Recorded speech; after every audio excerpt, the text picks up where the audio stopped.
जय हिंद दोस्तों। आज हम स्टार्ट करने वाले हैं भैया भौतिक विज्ञान का सेट। और सबसे पहले हम स्टार्ट करते हैं 2024 का सेट। और सेट हमारा रहेगा भैया ये 2024 का सेट 2 है। और कोड है हमारा 346FT। क्या है? 346FT। और इसमें सबसे पहले हम देखने वाले हैं भैया बहुविकल्पी क्वेश्चन। हाँ, यानी कि खंड आ देखते हैं। खंड आ देख रहे हैं तो सबसे पहले देखो, आप पहला क्वेश्चन देखिए। पहला क्वेश्चन क्या है भैया? पहले का आप स्क्रीन पर देख सकते हैं। आप देखिए, पहला क्वेश्चन पढ़िए। देखो क्या है, क्या कह रहा है। विद्युत आवेश एक छोटे आयतन में एक समान वितरित है। विद्युत आवेश एक छोटे आयतन में एक समान वितरित है। 2 सेंटीमीटर त्रिज्या के गोली पृष्ठ से कुल आवेश को घेरते हुए विद्युत क्षेत्र का फ्लक्स 10 वोल्ट इंटू मीटर है। तो 4 सेंटीमीटर त्रिज्या के गोली पृष्ठ पर फ्लक्स क्या होगा?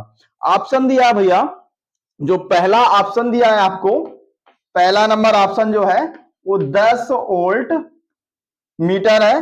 दूसरा दूसरा दिया है 20 वोल्ट मीटर दिया है। और तीसरा, याद रख, तीसरा 40 वोल्ट मीटर दिया है। और चौथा जो ऑप्शन है आपका भाई 80 वोल्ट मीटर दिया है। ये दिया है, 4 ऑप्शन दिया है भैया। तो 4 ऑप्शन में, यानी कि 4 ऑप्शनों में से कौन सा ऑप्शन सही है? तो फिर से एक बार आप क्वेश्चन पढ़ लो या देख लो। आप क्या कह रहा है कि विद्युत आवेश एक छोटे आयतन में एक समान वितरित है। 2 सेंटीमीटर त्रिज्या के गोली पृष्ठ से कुल आवेश को घेरते हुए विद्युत क्षेत्र का फ्लक्स इतना है। कह रहा है कि भैया कोई गोली पृष्ठ है जिसकी त्रिज्या कितनी है? 2 सेंटीमीटर है। और उसका वैद्युत फ्लक्स दे दिया 10 वोल्ट इंटू मीटर दे दिया। तो कह रहा कि यदि उस गोली पृष्ठ की त्रिज्या हम कितना कर दें, 4 सेंटीमीटर कर दें, तो उसके फ्लक्स में क्या परिवर्तन होगा? यानी कि 2 सेंटीमीटर का आपका गोली पृष्ठ है, उसका यानी कि फ्लक्स दे दिया है कितना? 10 वोल्ट मीटर दे दिया है। तो कह रहा है उसकी त्रिज्या 4 सेंटीमीटर बढ़ा दिया जाए तो क्या उसके फ्लक्स में कोई परिवर्तन होगा? तो एक बात याद रखना भैया, आपने पढ़ा होगा गॉस का प्रमेय। क्या पढ़ा है? गॉस का प्रमेय। तो फ्लक्स देखो, आपको देखो त्रिज्या, फ्लक्स का प्रमेय देखो क्या है। गॉस का प्रमेय क्या, क्यों अपान एफ साइलेंट नॉट है। और क्यों अपान एफ साइलेंट नॉट है? तो एक बात समझो भैया, आप इसमें कहीं पे त्रिज्या देख रहे हो? त्रिज्या दिखाई दे रही है आपको? नहीं दिखाई दे रही है ना। क्षेत्रफल कहीं दिखाई दे रहा है? नहीं दिखाई दे रहा है ना। तो यानी कि कहने का मतलब है त्रिज्या आप चाहे 2 गुना बढ़ा दो या 4 गुना बढ़ा दो, चाहे 6 गुना बढ़ा दो, लेकिन आपके फ्लक्स में कोई परिवर्तन होने वाला नहीं है। जब तक आप आवेश में कोई परिवर्तन नहीं करते हो तो उसके फ्लक्स में कोई परिवर्तन नहीं होगा। तो यानी कहने का मतलब है जो ऑप्शन हमारा कितना है, 10 वोल्ट मीटर है, यही आपका आंसर हो जाएगा। कितना? 10 वोल्ट मीटर। 10 वोल्ट मीटर ये आपका आंसर हो जाएगा। अब जैसे ख नंबर की बात करते हैं। देखो ख नंबर क्या कहता है, कह रहा है एक गतिशील आवेश उत्पन्न करता है। कह रहा है कि कोई एक गतिशील है, कोई आवेश है जो गति की अवस्था में है, वो क्या करता है? उत्पन्न करता है। तो पहला ऑप्शन आपको दे दिया भैया, पहला ऑप्शन दिया है केवल वैद्युत क्षेत्र, यानी कि ये ख नंबर है और ये तुम्हारा क नंबर है। तो पहला जो ऑप्शन दिया है इसमें दिया है केवल विद्युत क्षेत्र। दूसरा दिया है भाई आपको केवल चुंबकीय क्षेत्र। क्या दिया है? केवल चुंबकीय क्षेत्र दिया है। तीसरा ऑप्शन दिया है भैया विद्युत एवं चुंबकीय क्षेत्र।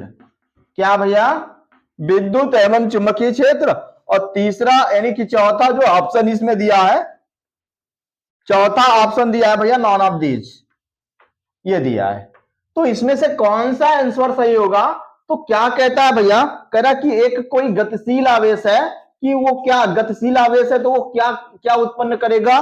क्या केवल विद्युत क्षेत्र, केवल चुंबकीय क्षेत्र, या केवल विद्युत एवं चुंबकीय क्षेत्र, या नॉन ऑफ दीज, यानी कि इन तीनों में से कोई नहीं। तो एक बात को याद रखना भैया, कोई गतिशील आवेश है तो पहले आवेश है तो भैया ध्यान देना, आवेश है तो कोई विद्युत चार्ज तो उत्पन्न करेगा।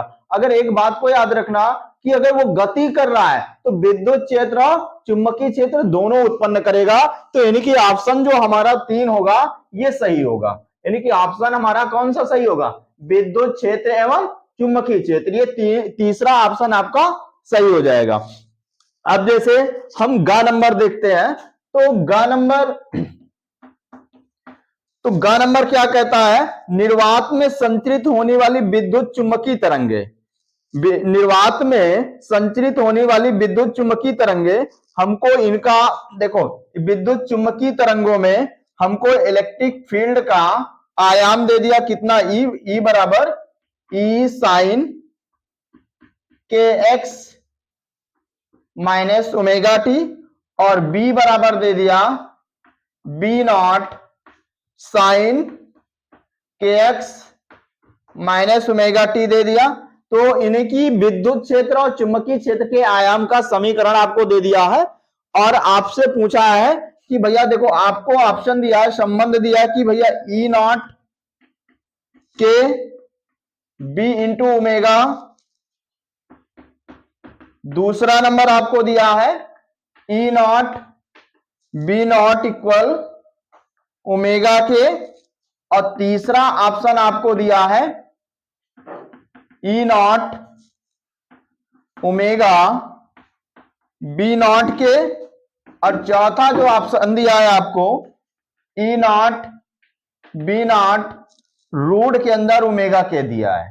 देखो कह रहा है कि भैया आपको कोई विद्युत चुंबकीय तरंगे दे दिया है, उन विद्युत चुंबकीय तरंगों में विद्युत क्षेत्र और चुंबकीय क्षेत्र का समीकरण दे दिया, और पूछ रहा है कि भैया इन चारों में से, इन चारों ऑप्शनों में से, इन संबंधों में से कौन सा संबंध सही है, आपसे ये पूछ रहा है। तो एक बात को याद रखना, देखो आपने अगर इसके आंसर की बात करते हैं तो देखो यहां पे आपने पढ़ा क्या है, सी बराबर होता है भैया E not upon B not होता है। कितना होता है, E not upon B not होता है, और सी बराबर जो होता है वो होता है भैया, एक फार्मूला होता है ओमेगा के होता है। क्या होता है, ओमेगा के। तो यहां से हो जाएगा ई नॉट अपॉन बी नॉट, और अगर इसको आप सॉल्व करते हो तो आपको मिलेगा क्या, ई नॉट के इक्वल क्या मिल जाएगा, बी नॉट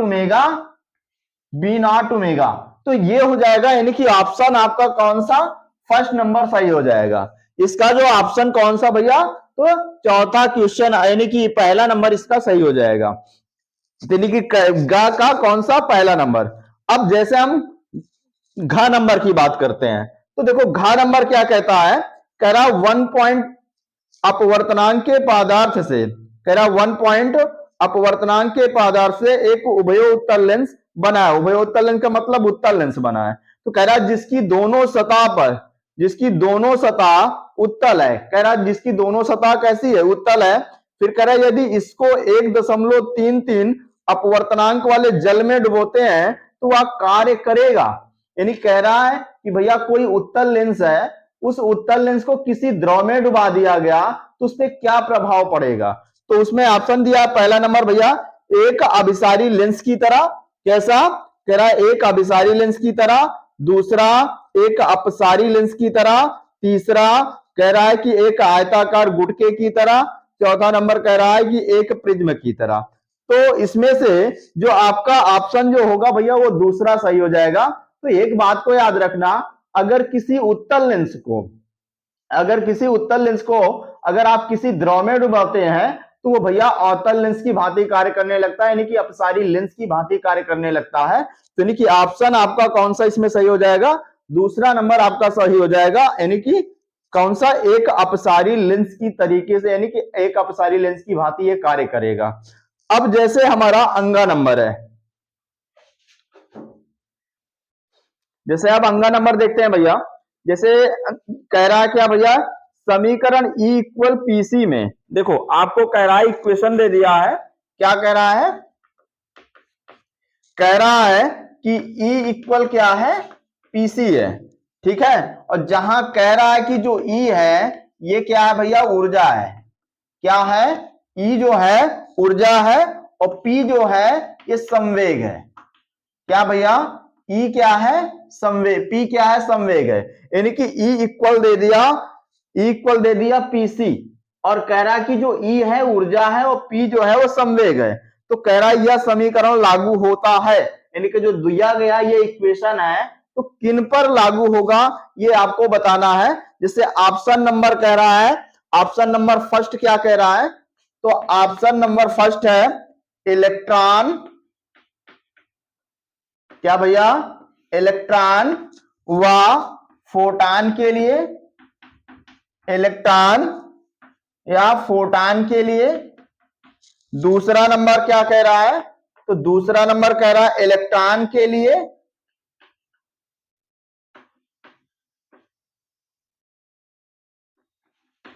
इलेक्ट्रॉन के लिए परंतु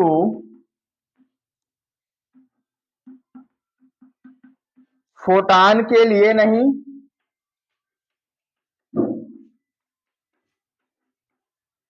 और इसमें तीसरा जो ऑप्शन दिया है वो तीसरा आपको दिया भैया फोटॉन के लिए परंतु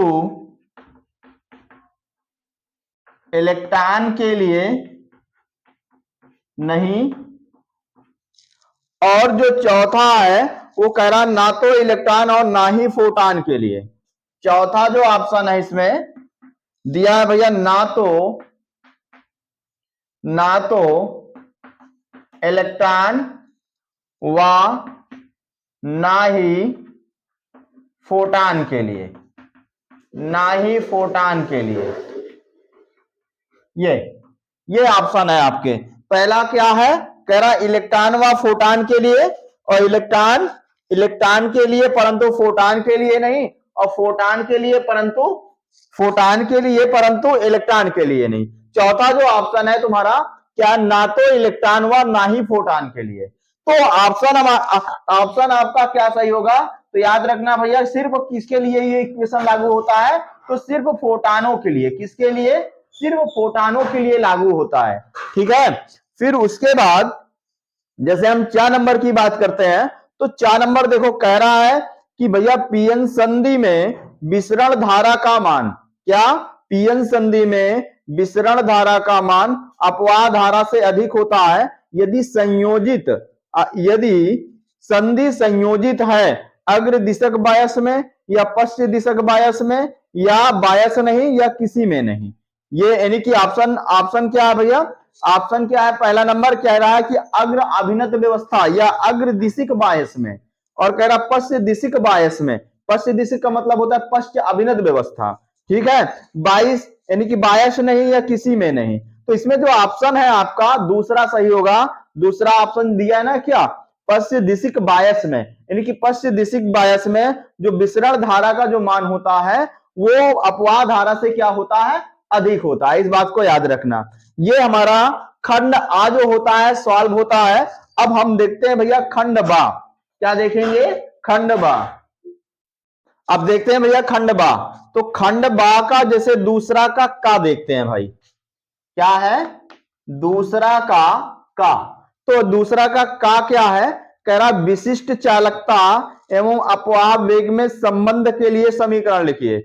आपसे कह रहा है कि विशिष्ट चालकता यानी कि अपवाह वेग में संबंध, यानी कि आपको सिग्मा और वीडी में क्या बताना है, संबंध बताना है। तो चलो देखते हैं भाई। जैसे एक फार्मूला आपने पढ़ा होगा धारा घनत्व का, J बराबर क्या होता है, NeVd होता है। क्या होता है, NeVd होता है। इसको आप इक्वेशन नंबर फर्स्ट मान लो। और एक जो J बराबर होता है वो सिग्मा इंटू कैपिटल E होता है। क्या होता है, J बराबर जो होता है सिग्मा इंटू कैपिटल E होता है। इसको मान लेते हैं इक्वेशन नंबर 1 और इसको इक्वेशन 2 मान लो। अब फिर यहां से आप क्या करो, समीकरण 1 व 2 से, यानी कि 1 व 2 की आप तुलना करा दो। जैसे आप तुलना कराओगे तो देखो यहाँ पे ये लेफ्ट हैंड साइड क्या है, दोनों बराबर है, तो ये राइट हैंड साइड भी क्या हो जाएगा, आपस में बराबर हो जाएगा। इसको आप क्या लिख सकते हो, NeVd equal sigma into capital E हो जाएगा। तो अगर मैं Vd बराबर बात करूं तो ये क्या हो जाएगा, सिग्मा इंटू कैपिटल E, और ये हो जाएगा Ne। और यही होता है भैया क्या, Vd और सिग्मा में संबंध। यानी कि अनुगमन वेग और भैया विशिष्ट चालकता में क्या होता है, संबंध होता है। तो ये हमारा दूसरा का सवाल हुआ। अब देखते हैं भैया खा नंबर। हम खा नंबर में क्या कहता है, एम्पियर परिपथी नियम का उल्लेख कीजिए। देखो खा नंबर जो है कह रहा है कि एम्पियर के परिपथी नियम का उल्लेख कीजिए। तो एम्पियर का परिपथी नियम क्या होता है भैया, किसी बंद परिपथ में उत्पन्न चुंबकीय क्षेत्र का जो रेखीय समाकलन होता है वो भैया क्या होता है, रेखीय समाकलन उस बंद परिपथ से घिरी धारा का क्या होता है, म्यू नॉट गुना होता है। समझो क्या है भैया, समझो यहां पे हम डिफिनीशन लिख रहे हैं, किसी बंद परिपथ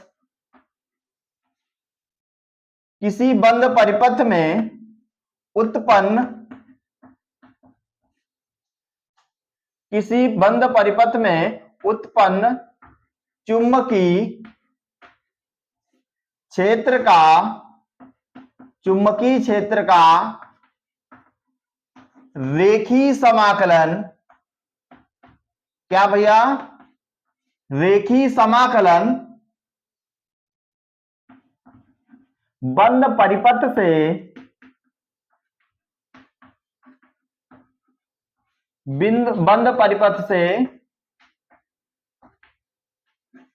घिरी धारा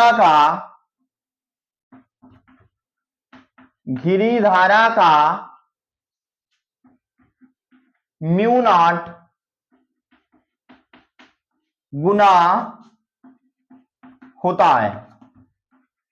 तो ये होता है भैया क्या, एम्पियर का परिपथी नियम। तो एम्पियर का परिपथी नियम क्या है, तो याद रखना, सबसे पहली बात तो आपको यही याद रखना पड़ेगा, एम्पियर का जो परिपथी नियम होता है वो भैया किसी बंद परिपथ के लिए होता है। किसके लिए, बंद परिपथ के लिए। तो बंद परिपथ में उत्पन्न जो चुंबकीय क्षेत्र का रेखीय समाकलन जो होता है, रेखीय समाकलन वो बंद परिपथ से घिरी धारा का क्या होता है, म्यू नॉट गुना होता है। तो आप जैसे इसको लिखना भी चाहो तो आप ऐसे लिख सकते हो, देखो क्या होता है, म्यू उत्पन्न चुंबकीय क्षेत्र का रेखीय समाकलन क्या होता है, बंद परिपथ से घिरी धारा का म्यू नॉट गुना होता है। और यहाँ पे आई नेट भी आप लिख सकते हो, यानी कुल धारा का क्या होता है, म्यू नॉट गुना होता है। तो ये होता है बंद यानी कि एम्पियर का परिपथी नियम। अब जैसे अगला क्वेश्चन हम देखते हैं, जो अगला क्वेश्चन है कह रहा है 1 किलोवाट घंटा का मान जूल में निकालिए। यानी कि 1 किलोवाट घंटे को हमको किस में चेंज करना है, जूल में चेंज करना है। तो चलो देखते हैं, तो चलो देखते हैं भैया गा नंबर। तो गा नंबर क्या है, तो देखो गा नंबर आप देखिए स्क्रीन पर क्या कह रहा है कि 1 किलोवाट घंटा का मान जूल में निकालिए। यानी कि 1 किलोवाट घंटा का मान हमें क्या बताना है, जूल में बताना है।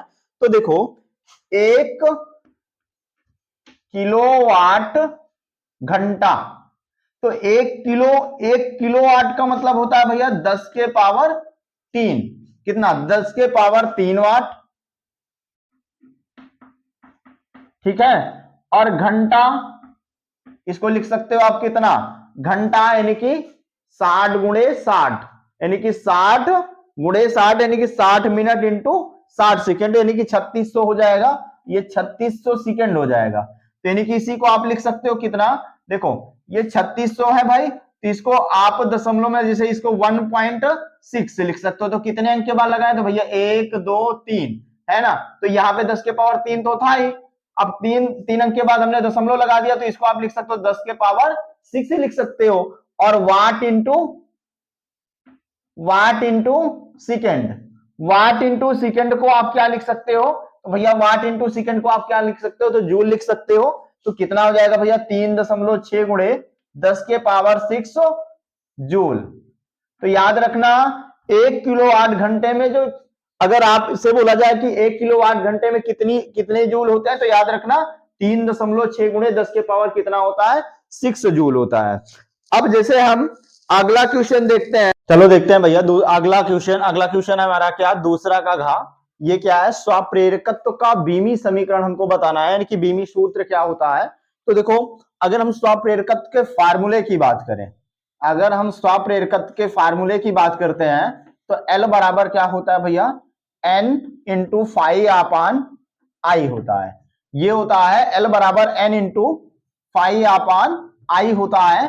तो यहां से आप जैसे निकालना चाहते हो भैया बीमी सूत्र, तो जैसे सबसे पहले आप क्या करो, फाइव का बीमी सूत्र निकाल लो, है ना। फाइव का बीमी सूत्र निकालने के लिए देखो आप क्या करो, यहाँ पे जो n है ना, ये n क्या होता है, फेरों की संख्या, तो इससे तो हमसे कोई मतलब है नहीं है ना। तो देखो फाइव बराबर जो होता है, एक फार्मूला क्या पढ़े हो, b इंटू ए पढ़े हो भाई। तो यहां से क्या हो जाएगा, L बराबर, जैसे यहाँ पे फाइव की जगह पे आप क्या रख सकते हो, b इंटू ए अपान आई हो जाएगा। अब जैसे हम यहाँ पे क्या करें भाई, L का जैसे मात्रक निकालें, अगर हम L का मात्रक निकालें तो L का जो मात्रक हो जाएगा वो क्या हो जाएगा, देखो यहाँ पे क्या है, B क्या है, चुंबकीय क्षेत्र है।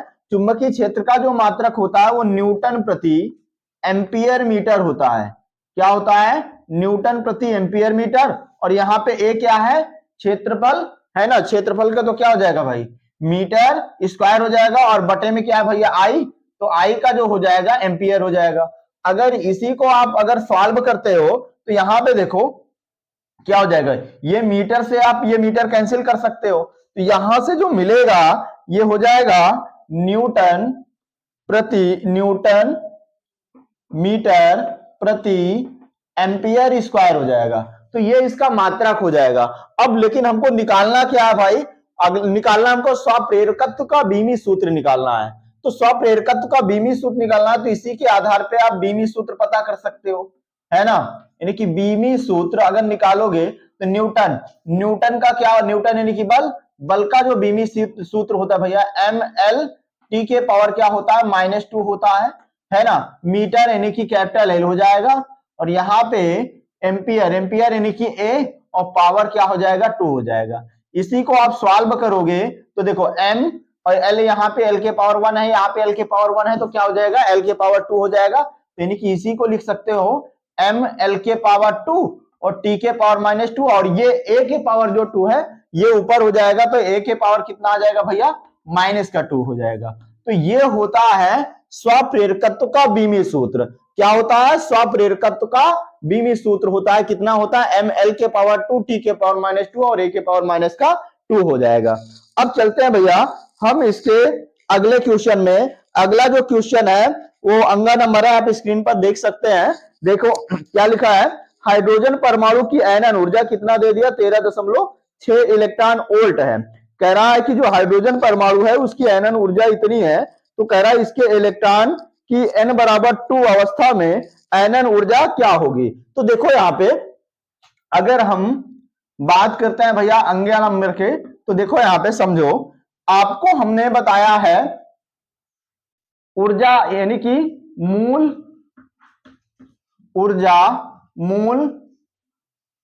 स्तर की ऊर्जा, मूल ऊर्जा स्तर की ऊर्जा, मूल ऊर्जा स्तर की ऊर्जा।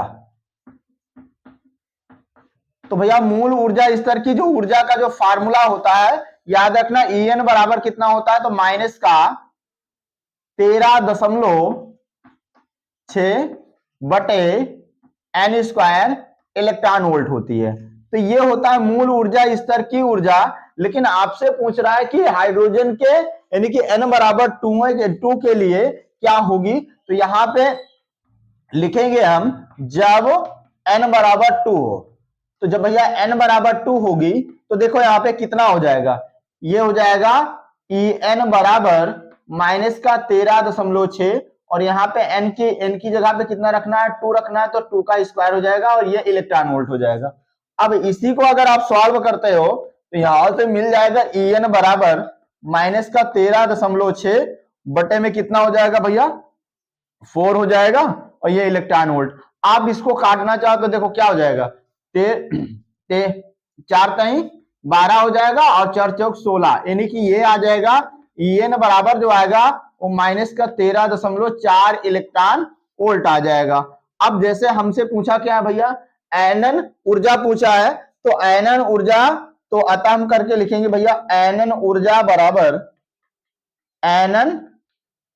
बराबर कितना हो जाएगा, तो इसी को जो माइनस लिखा है ना, तो इसी को आप क्या लिख सकते हो, प्लस में लिख सकते, प्लस में लिखोगे तो ये क्या निकल के आ जाएगी, एनन ऊर्जा निकल के आ जाएगी। तो 3.4 इलेक्ट्रॉन वोल्ट, तो 3.4 इलेक्ट्रॉन वोल्ट क्या हो जाएगी, ये एनन ऊर्जा हो जाएगी। अब चलते हैं भैया इसके अगले क्वेश्चन में, यानी कि हमारा क्वेश्चन नंबर रहेगा 4। एक तरंग के तरंगाग्र की परिभाषा देना है, यानी कि तरंगाग्र क्या होता है इसको बताना है। तो चलो देखते हैं, भैया अगला क्वेश्चन जो है दूसरा का चाह, यानी कि दूसरा का चाह है हमारा। तो क्या कह रहा है दूसरा का चाह, हमें बताना भैया तरंगाग्र की परिभाषा बताना है, यानी कि तरंगाग्र होता क्या है, क्या भाई तरंगाग्र। तो तरंगाग्र क्या है,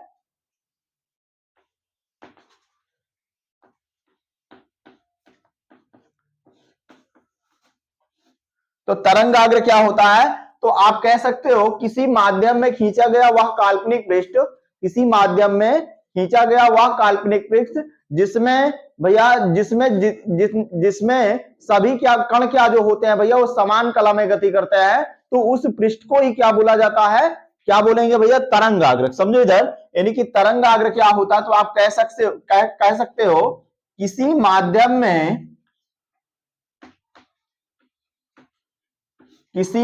में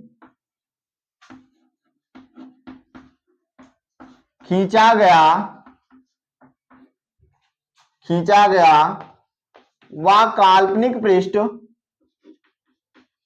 वह काल्पनिक पृष्ठ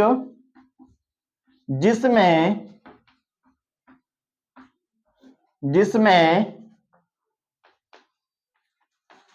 माध्यम के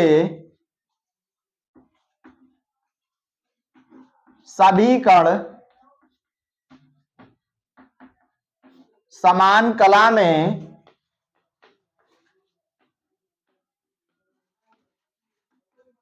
कंपन करते हैं, समान कला में कंपन करते हैं, तो उस पृष्ठ को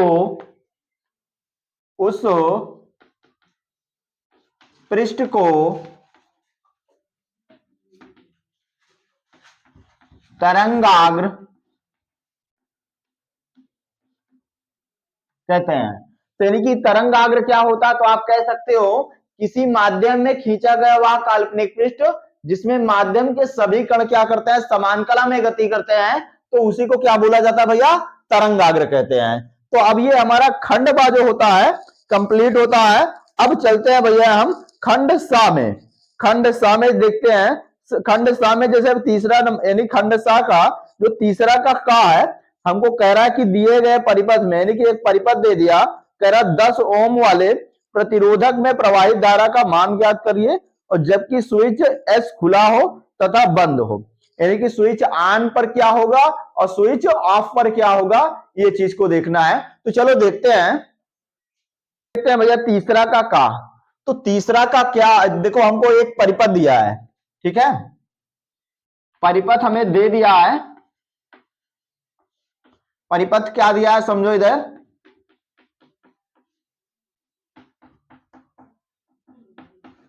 यहां पे एक परिपथ दिया है और इस परिपथ में क्या किया, एक बैटरी जोड़ा है।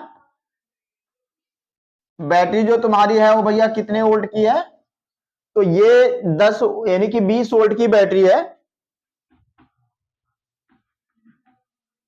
20 वोल्ट की बैटरी है।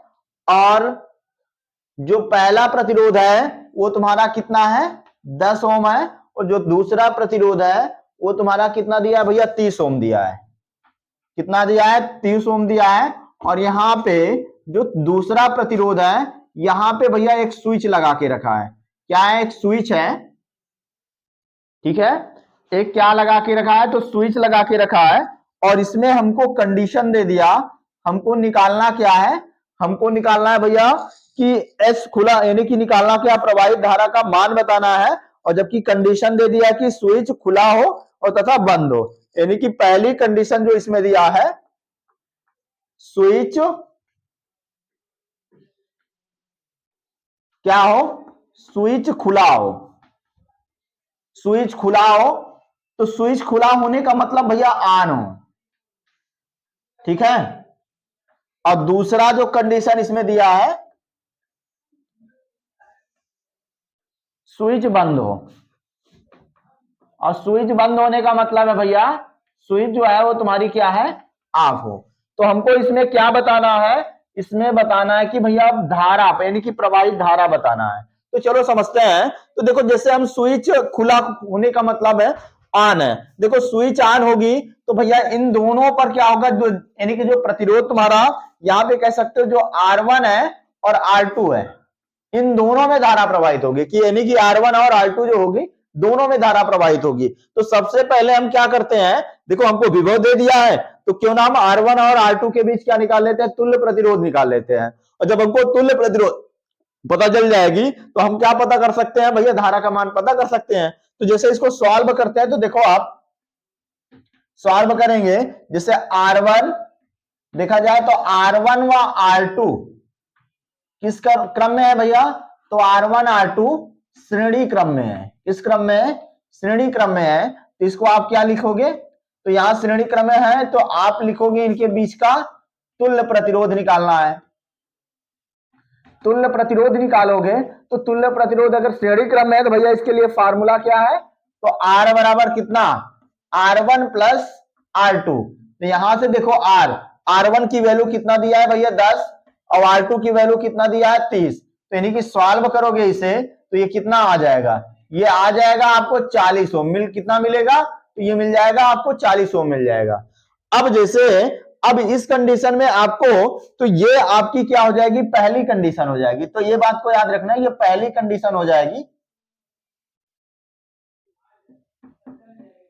ये पहली कंडीशन है।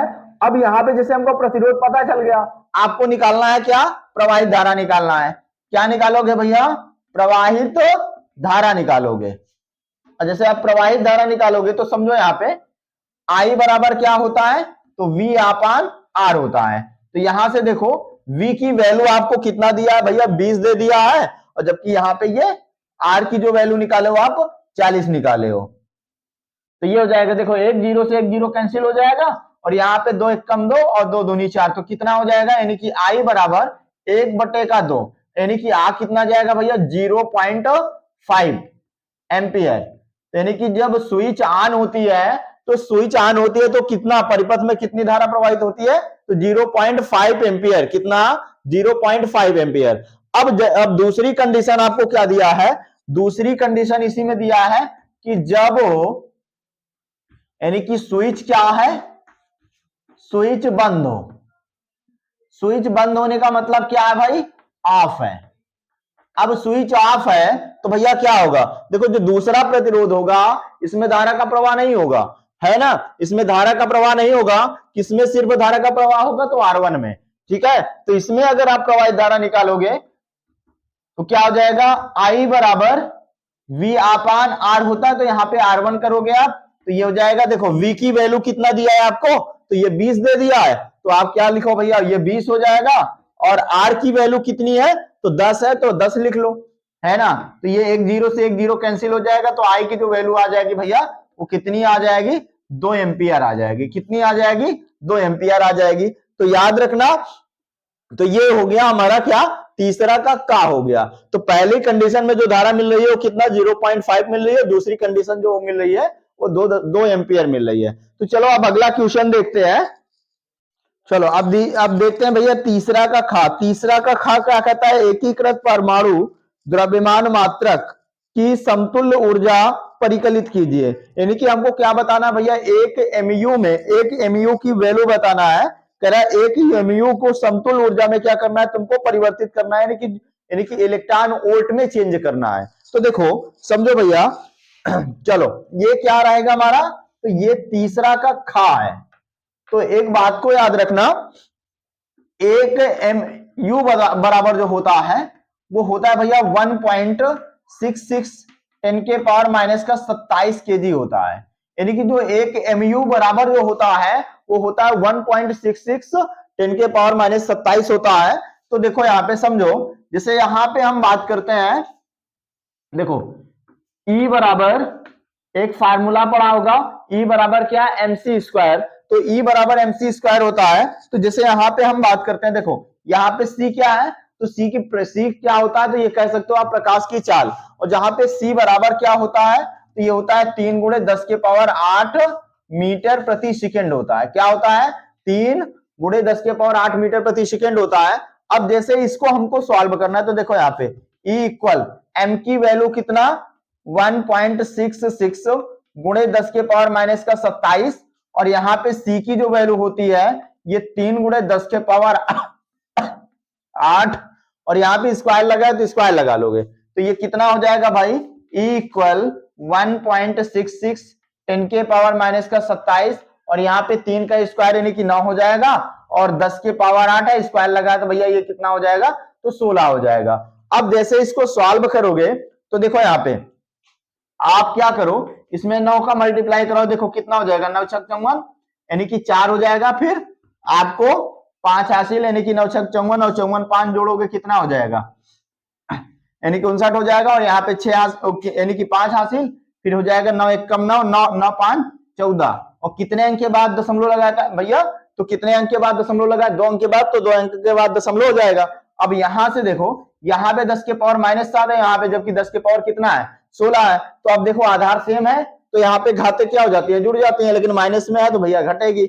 यहाँ पे जैसे 7 है तो यहाँ पे 6 है, तो देखो यहाँ पे 7 से अगर 6 घटता है तो कितना 1 आ जाएगा, और यहाँ पे 2 है यहाँ पे 1 है तो कितना आ जाएगा, प्लस का यानी कि माइनस का क्या आ जाएगा 11 आ जाएगा। तो ये तो आ गया भैया किसमें, ये आया जो आंसर आपको, ये तो मिला है किसमें, जूल में मिला है। अब इसको जैसे हमको क्या करना है, इलेक्ट्रॉन वोल्ट में चेंज करना है, तो आपको क्या करना पड़ेगा भैया, तो ये देखो ये 14 पॉइंट यानी कि 94 10 के पावर -11, अब इसको इलेक्ट्रॉन वोल्ट में चेंज करना है, तो इलेक्ट्रॉन वोल्ट में चेंज करने के लिए आपको 1.6 गुणे 10 के पावर -19 से क्या करना पड़ेगा, भाग देना पड़ेगा। तो ये किस में चेंज हो जाएगा, तो ये इलेक्ट्रॉन वोल्ट में चेंज हो जाएगा। आप इससे इसको भाग दोगे तो ये आ जाएगा भाई, ये आ जाएगा 9.3 यानी कि 9.31 10 के पावर +8 आ जाएगा। ये आप इसको भाग दे लीजिएगा, यहाँ पे जैसे यहाँ पे दशमलव हटा दिया, दशमलव से दशमलव हटा लिया, फिर इसको काट लेना, देखो यहाँ पे 2 अंक के बाद लगा है जबकि यहाँ पे 1 अंक के बाद लगा है, तो 1 0 यहाँ पे क्या हो जाएगा, बढ़ जाएगा, बढ़ जाएगा, तो आप 16 का भाग लगा लेना। अब आपको जब भाग लगाओगे तो आपको इतना मिल जाएगा, ठीक है। अब जैसे यहाँ पे आप E इक्वल देखो 2 अंक पीछे दशमलव ले जाओ, और जब 2 अंक पीछे ले जाओगे तो ये कितना हो जाएगा 931, और 2 अंक ले गए 10 के पावर -2 हो जाएगा, और 10 के पावर कितना हो जाएगा, ये प्लस का 8 है, ये इलेक्ट्रॉन वोल्ट। अब इसी को सॉल्व करोगे तो ये 931 हो जाएगा, और यहाँ पे देखो कितना हो जाएगा, ये 10 के पावर कितना बच जाएगा 8 इलेक्ट्रॉन वोल्ट। अच्छा यहाँ पे 2 घट जाएगा तो यहाँ पे 6 बचेगा, तो ये हो जाएगा E इक्वल 931। अब इसी 10 के पावर को लिख सकते हो मेगा लिख सकते हो, ये इलेक्ट्रॉन वोल्ट, तो ये आ जाएगा आपका आंसर। यानी कि एक MU में कितने मेगा इलेक्ट्रॉन वोल्ट ऊर्जा होती है, तो याद रखना 931 मेगा इलेक्ट्रॉन वोल्ट ऊर्जा होती है। तो ये हमारा हो गया भैया तीसरा का खा। अब चलते हैं भैया इसका गा देखते हैं, तो अब देखते हैं भैया तीसरा का गा।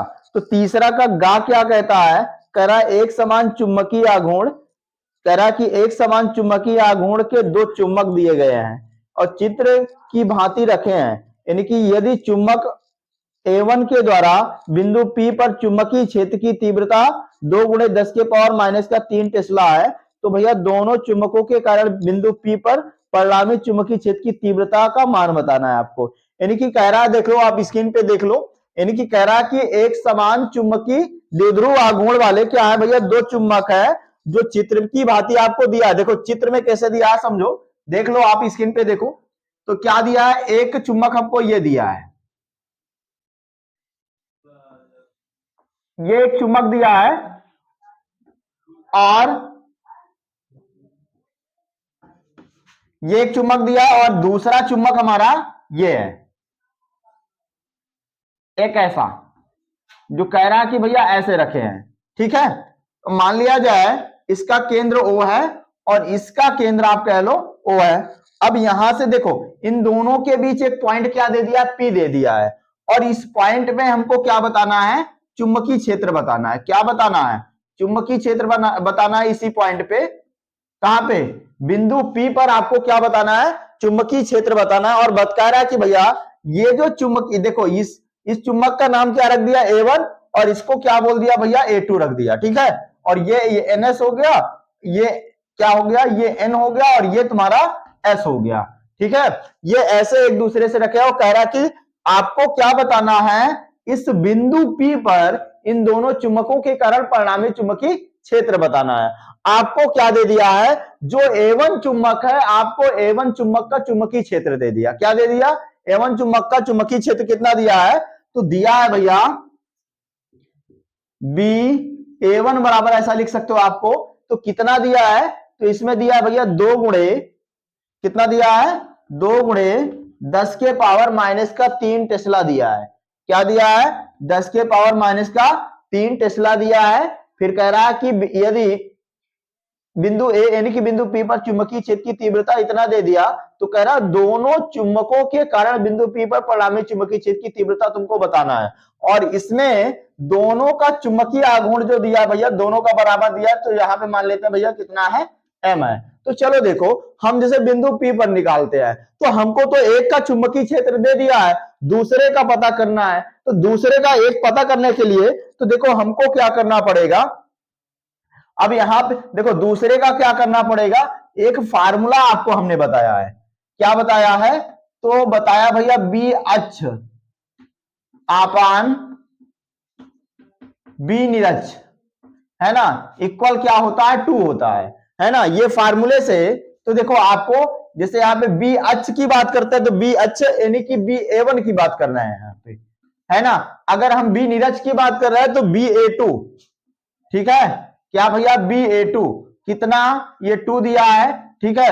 अगर देखो बात किसकी भाई, बी A1 कितना दिया है आपको, 2 गुणे 10 के पावर माइनस का कितना दे दिया, 3 दे दिया। और जबकि बी A2 कितना दिया है, ये पता करना है। तो बी A2 आपको कितना दिया है, तो यहाँ पे 2, ये 2 से आप 2 कैंसिल कर सकते हो, तो यानी कि बी A2 बराबर जो हो जाएगा वो भैया तुम्हारा कितना आ जाएगा, 1 गुणे 10 के पावर माइनस का 3 टेस्ला, यानी कि जो BA2 की जो वैल्यू हो जाएगी वो तुमको कितना, 1 गुणे 10 के पावर माइनस का 3 टेस्ला हो जाएगी।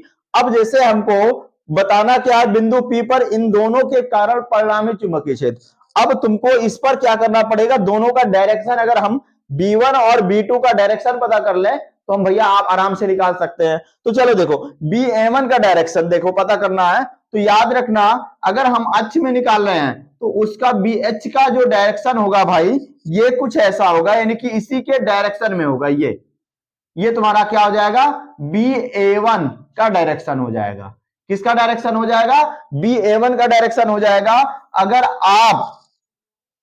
अगर आप पता करना चाहते हो किसका, यानी कि इस वाले का डायरेक्शन पता करना चाहते हो, दूसरे यानी कि A2 का डायरेक्शन पता करना चाहते हो, तो कभी भी निरक्ष में निकालोगे तो जो परिणामी चुंबकीय क्षेत्र होता है निरक्ष के लिए, वो है कि किस डायरेक्शन में, याद रखना किधर, S पोल की ओर होता है। किधर, S पोल की ओर होता है। तो इसका जो डायरेक्शन हो जाएगा, यानी कि जो BA2 का डायरेक्शन हो जाएगा वो तुम्हारा S की ओर हो जाएगा।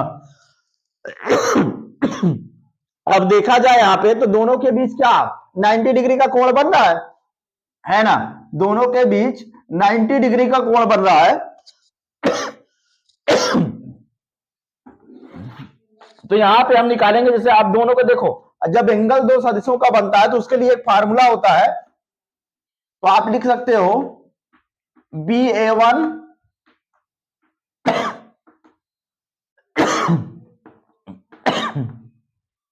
BA1 व BA2 का परिणामी चुंबकीय क्षेत्र।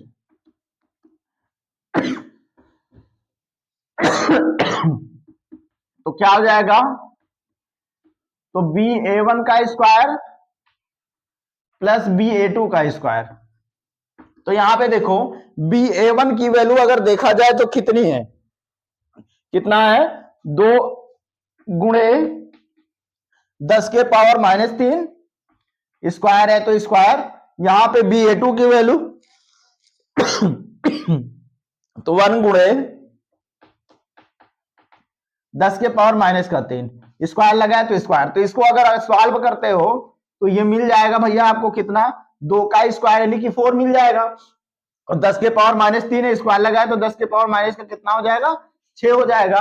फिर उसके बाद भाई देखो 1 का स्क्वायर यानी कि 1 ही होगा, और 10 के पावर माइनस का 3 है, स्क्वायर लगा है तो 6 हो जाएगा। अब इसी को सॉल्व करोगे आप तो ये देखो b बराबर, ये 4 है ये 1 है तो जुड़ जाएगा, कितना हो जाएगा, तो ये 5 हो जाएगा, तो 5 गुणे 10 के पावर माइनस का 6 आप इसी को सॉल्व करोगे, देखो √5 आ जाएगा, और 10 के पावर माइनस का कितना, 3 न्यूटन प्रति एम्पियर मीटर। तो ये हो जाएगा इसका आंसर, यानी कि बिंदु P पर आ जाएगा भैया ये परिणामी वैद्युत चुंबकीय क्षेत्र का मान। तो कितना होगा, तो याद रखना कितना है भैया, B बराबर √5 इंटू 10 के पावर माइनस 3 न्यूटन प्रति एम्पियर मीटर। तो ये हमारा तीसरा का गा सॉल्व हुआ। अब इसके आगे देखते हैं, तो चलो भैया देखते हैं अब तीसरा का घा देखते हैं। तो तीसरा का घा जो है क्या कह रहा है, स्क्रीन पे देखो आप, तो क्या है, कह रहा सिलिकॉन पीएन संधि डायोड में 20 वोल्ट का अग्र विभव, यानी कि आपको क्या दे दिया, आपको दिया भैया अग्र विभव दे दिया, क्या दिया है, अग्र विभव। तो जैसे अगर हम देखो क्या दिया है, अग्र विभव कितना दे दिया, तो कितना दे दिया भैया, 20 वोल्ट दे दिया, कितना दे दिया, 20 वोल्ट दे दिया। फिर उसके बाद क्या कहता है, अग्र विभव लगाने पर उत्पन्न अग्र धारा, आपको क्या दे दिया, अग्र धारा दे दिया।